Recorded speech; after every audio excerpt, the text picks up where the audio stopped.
Mongolia, sebuah negeri luas di jantung Asia, tempat langit terasa lebih dekat dengan bumi.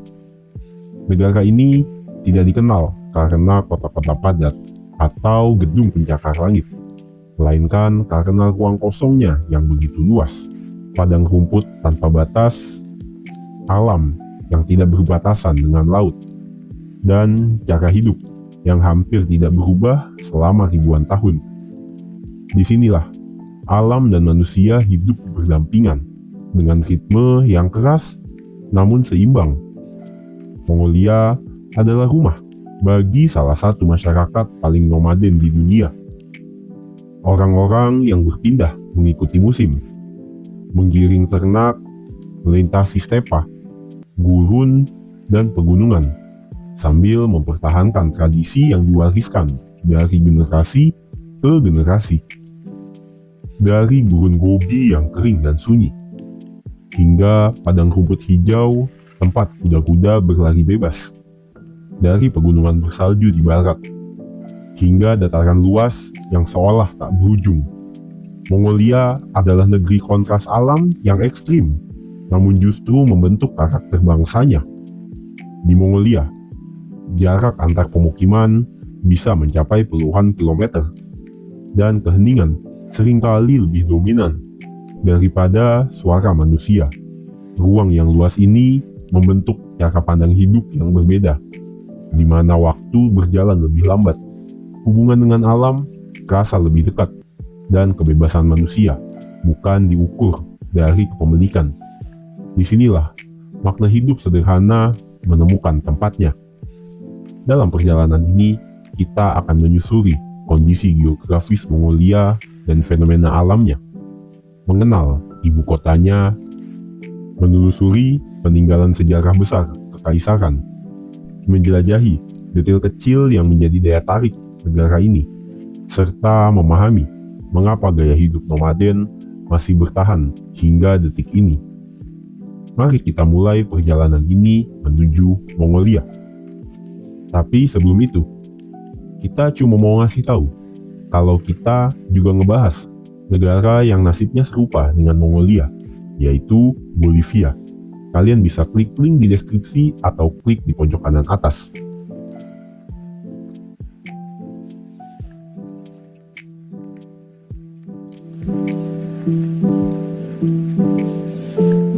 Mongolia adalah salah satu negara dengan wilayah terluas di Asia, namun memiliki jumlah penduduk yang sangat sedikit.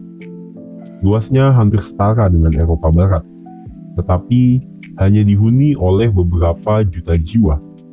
Negara ini terkurung daratan, diapit oleh Rusia di sebelah utara dan Tiongkok di selatan. Ketiadaan laut membuat Mongolia sepenuhnya bergantung pada daratan dan iklimnya. Sebuah faktor besar yang membentuk sejarah, budaya, dan cara hidup masyarakatnya. Sebagian besar wilayah Mongolia berada di dataran tinggi, dengan ketinggian rata-rata lebih dari 1000 mdpl. Bentang alam yang paling dominan adalah stepa, padang rumput luas yang terbuka dan nyaris tanpa pohon. Stepa ini membentang luas di bagian tengah dan timur negara, menciptakan lanskap yang tampak sederhana namun penting bagi kehidupan. Rumput-rumput pendek yang tumbuh di sini menjadi sumber utama pakan ternak dan fondasi kehidupan nomaden Mongolia selama ribuan tahun. Di bagian barat Mongolia, lanskap berubah drastis. Pegunungan Altai menjulang tinggi dengan puncak-puncak yang tertutup salju hampir sepanjang tahun. Di kawasan ini juga terletak Kuiten Peak, gunung tertinggi di Mongolia. Daerah pegunungan ini memiliki iklim yang jauh lebih dingin dan keras, dengan musim dingin yang panjang.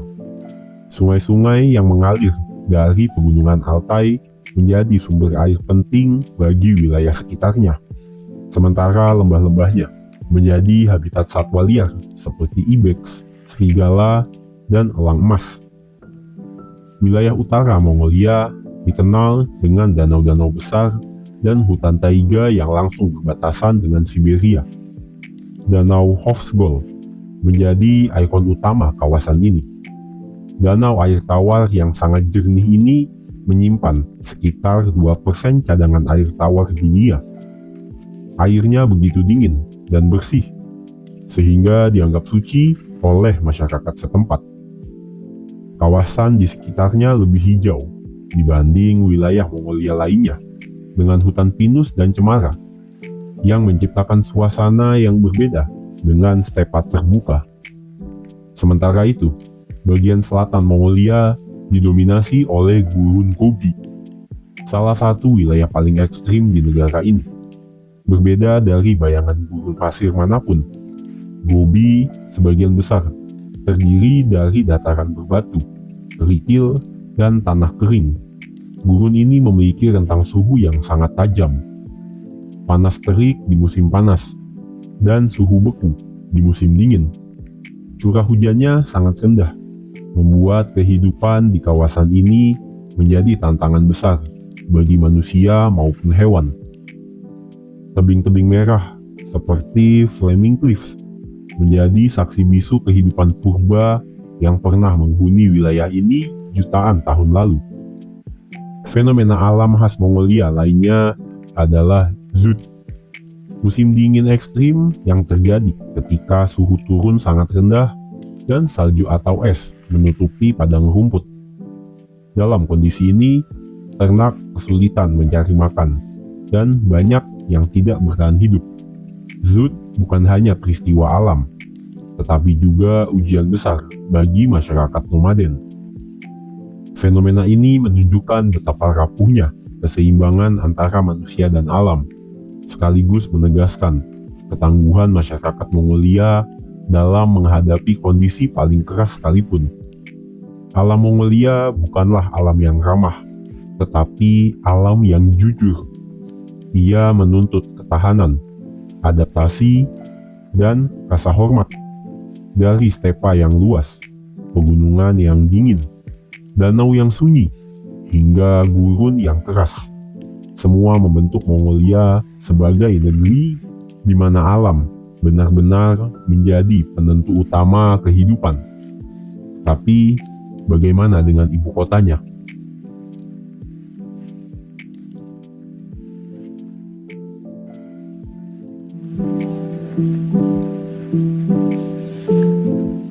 Ulaanbaatar adalah ibu kota Mongolia sekaligus jantung kehidupan negara ini. Di kota ini, lebih dari separuh penduduk Mongolia menetap, menjadikannya pusat pemerintahan, ekonomi, pendidikan, dan budaya. Terletak di lembah Sungai Tuul dan dikelilingi oleh perbukitan. Ulaanbaatar berada pada ketinggian yang cukup tinggi, sehingga dikenal sebagai salah satu ibu kota terdingin di dunia. Kota ini memiliki sejarah yang panjang dan unik. Awalnya Ulaanbaatar bukanlah kota menetap seperti sekarang, melainkan sebuah pusat keagamaan yang berpindah-pindah mengikuti tradisi nomaden. Baru pada abad ke-18, kota ini menetap di lokasi saat ini dan perlahan berkembang menjadi pusat administrasi. Nama Ulaanbaatar sendiri berarti pahlawan merah, mencerminkan sejarah modern Mongolia pada abad ke-20. Wajah Ulaanbaatar hari ini memperlihatkan kontras yang sangat jelas. Di pusat kota, gedung-gedung perkantoran, hotel modern, dan pusat perbelanjaan berdiri berdampingan dengan bangunan peninggalan era sosialis.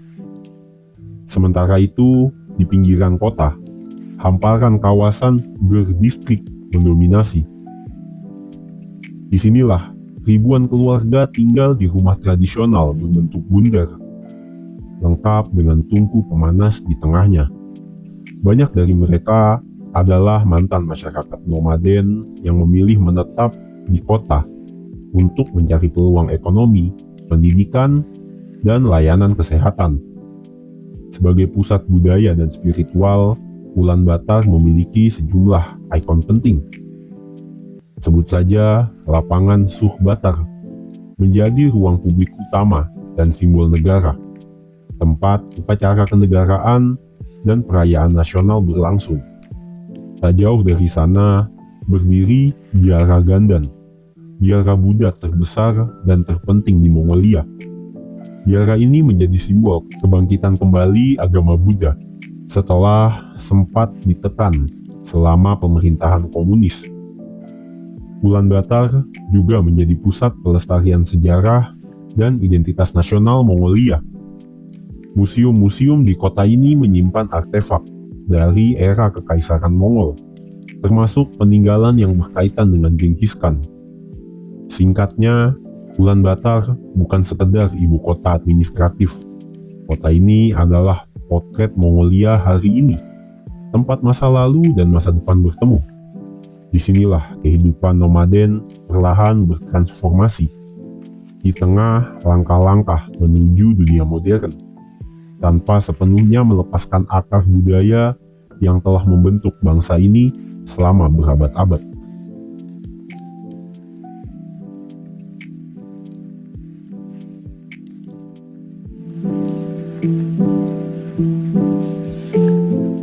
Mongolia menyimpan warisan sejarah yang sangat besar.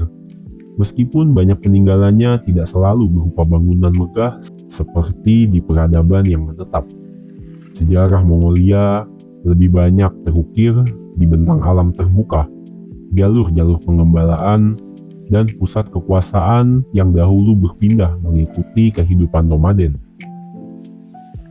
Dari padang rumput Mongolia lahir Genghis Khan, tokoh yang berhasil menyatukan berbagai suku nomaden dan membangun Kekaisaran Mongol pada abad ke-13. Kekaisaran ini membentang dari Asia Timur hingga Eropa Timur, menghubungkan berbagai peradaban melalui jalur perdagangan dan pertukaran budaya. Salah satu peninggalan sejarah terpenting adalah Karakorum, ibu kota kuno Kekaisaran Mongol. Kota ini didirikan pada abad ke-13 sebagai pusat pemerintahan dan perdagangan. Di dekat Karakorum berdiri biara Erdene Zoo, salah satu kompleks biara Buddha tertua di Mongolia. Biara ini dibangun dengan memanfaatkan batu-batu dari reruntuhan Karakorum, menciptakan hubungan simbolis antara kekaisaran duniawi dan kehidupan spiritual. Selain peninggalan era Kekaisaran Mongol, Mongolia juga memiliki warisan sejarah dari masa penyebaran agama Buddha Tibet. Banyak biara dan stupa tersebar di berbagai wilayah, meskipun sebagian besarnya hancur atau rusak selama masa penindasan agama pada abad ke-20. Sejarah Mongolia adalah sejarah pergerakan, penaklukan, dan adaptasi. Peninggalannya tidak selalu terlihat dalam bentuk tembok atau istana, tetapi hadir dalam lanskap terbuka dan identitas bangsa. Setiap padang rumput, biara, dan reruntuhan kota lama menjadi saksi perjalanan panjang Mongolia sebagai salah satu peradaban nomaden paling berpengaruh di dunia.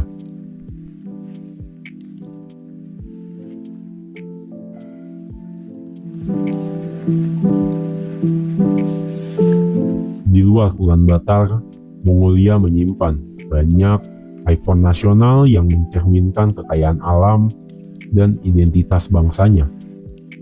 Salah satu ikon penting adalah Taman Nasional Terelj, kawasan alam yang dikenal dengan formasi batuan granit raksasa yang terbentuk secara alami selama ribuan tahun. Batu-batu ini berdiri di tengah padang rumput dan lembah, menciptakan pemandangan yang terasa liar namun menenangkan. Terelj menjadi simbol kedekatan masyarakat Mongolia dengan alam, di mana lanskap tidak hanya dinikmati, tapi juga dihormati. Di wilayah timur, hamparan stepa luas membentang tanpa batas. Kawasan ini sering dianggap sebagai jantung stepa Mongolia, sebuah lanskap alam yang paling merepresentasikan negara ini. Tidak terlupakan Lembah Orkhon, kawasan yang telah menjadi pusat kehidupan manusia selama ribuan tahun. Sungai Orkhon mengalir di tengah lembah, menyediakan air dan tanah subur di tengah dominasi stepa. Kombinasi antara sungai, padang rumput, dan jejak peradaban lama menjadikan lembah Orkhon sebagai simbol kesinambungan antara alam dan sejarah Mongolia. Semua fenomena ini memiliki satu benang merah yang sama. Mereka tidak berdiri secara terpisah dari kehidupan manusia, melainkan menyatu dengannya. Dari sini juga, kita memahami satu hal penting tentang Mongolia, bahwa alam dan budaya manusia tidak akan bermakna tanpa manusia yang hidup di dalamnya. Untuk benar-benar memahami Mongolia, kita perlu melihat lebih dekat cara hidup mereka, sebuah cara hidup yang menjadikan perpindahan sebagai keseharian dan alam sebagai penuntun. Dan mari kita lanjutkan menuju kehidupan masyarakat Mongolia yang nomaden.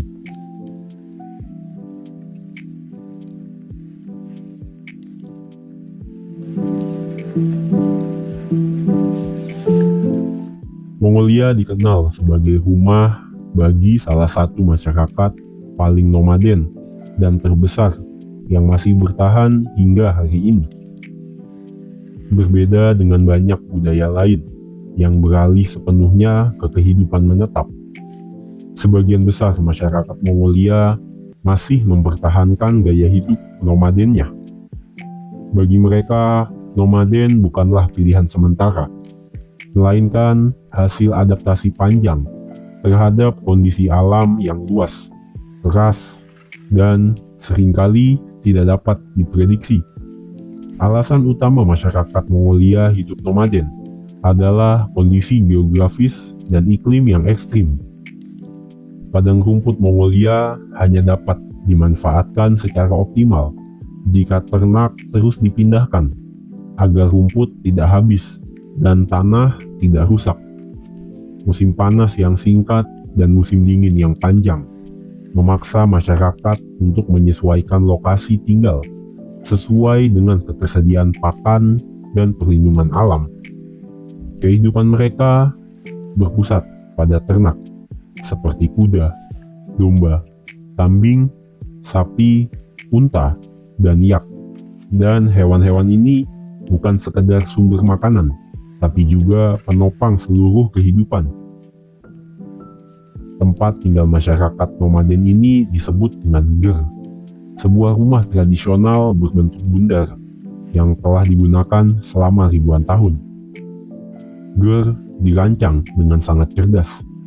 Rangka kayunya ringan namun kuat, sementara lapisan kainnya tebal dan mampu menahan panas di musim dingin dan menjaga kesejukan di musim panas. Bentuk bundarnya membantu angin kencang mengalir di sekelilingnya, membuat rumah ini tetap stabil meski diterpa cuaca ekstrim. Keunggulan utama dari ger adalah sifatnya yang portable. Sebuah keluarga dapat membongkar, memindahkan, dan memasang kembali rumah mereka hanya dalam beberapa jam. Dan meski dunia modern terus berkembang, gaya hidup nomaden di Mongolia tidak sepenuhnya ditinggalkan. Atau tidak sepenuhnya juga mereka menolak modernisasi. Banyak keluarga memadukan tradisi dengan teknologi, menggunakan sepeda motor, panel surya kecil, hingga ponsel, tanpa mengubah esensi kehidupan mereka. Ini menunjukkan bahwa nomaden Mongolia bukan simbol masa lalu, melainkan bentuk adaptasi yang terus hidup dan relevan. Sekilas, Mongolia terlihat tradisional dan kosong. Tapi, ia adalah negeri di mana ruang kosong memiliki makna, di mana langit biru menjadi saksi perjalanan manusia dan alam selama ribuan tahun. Dari stepa luas hingga gurun ekstrim, Dari kekaisaran besar hingga tenda sederhana, Mongolia menawarkan pelajaran tentang ketangguhan, kesederhanaan, dan harmoni. Dan inilah Mongolia, negeri langit biru, tanah luas, dengan jiwa yang bebas.